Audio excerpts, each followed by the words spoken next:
C'est impossible, il faut prendre des choses de manière manuelle.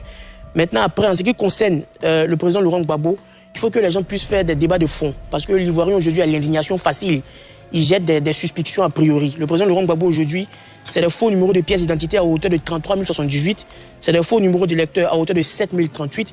C'est des parrainages en double sur une même liste à hauteur de 37. C'est des parrainages accordés à un autre candidat à hauteur de 2458. C'est des régions et ou identités erronées à hauteur de 11 996. Donc il faut que les militants du président Laurent Gbagbo puissent faire une discussion de fond pour voir si effectivement ces chiffres qui ont été donnés par le Conseil constitutionnel là sont validés pour ne pas rester dans une suspicion perpétuelle quant à une quelconque opposition avec le président Alassane Ouattara qui peut-être a peur de l'affronter ou pas. Alassane Bravo. Alors le 10 septembre 2012, lors de la rentrée solennelle du Conseil constitutionnel, l'ancien président du Conseil constitutionnel, Francis Vaudier, a dit que le juge est un homme de droit et doit être droit.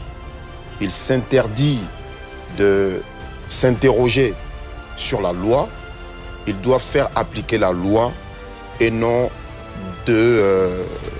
et s'interdire d'apprécier la loi, ce qu'il avait dit en substance. Et moi, je n'ai pas beaucoup de surprises, mais je me posais des questions. Et à travers la décision qui a été rendue aujourd'hui, j'ai eu une certaine réponse à mes questions, notamment sur la crédibilité, la fiabilité des institutions de la République, pour nous permettre de croire encore plus à ces institutions-là. Il sera difficile de me convaincre que les décisions qui ont été rendues par le Conseil constitutionnel présidé par Chantal Danaba Camara sont politiques. Pourquoi?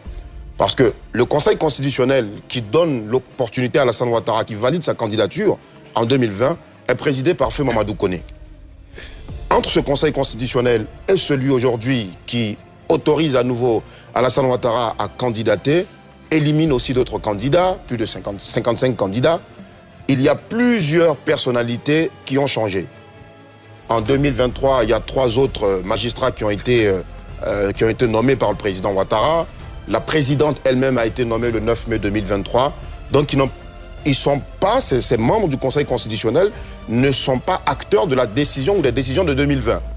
Parce qu'on a pour tendance de dire que nos institutions sont encartées dans des partis politiques.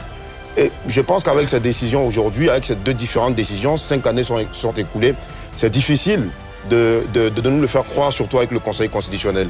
Il sera difficile de prouver que Chantal Danaba Camara et tous les autres sages du Conseil constitutionnel ont pour parti politique le RHDP ou soutiennent Alassane Ouattara. Ça sera très difficile. Donc pour moi déjà, c'est une réponse à des préoccupations personnelles que j'avais quant à la force de nos institutions et à la crédibilité de celles-ci.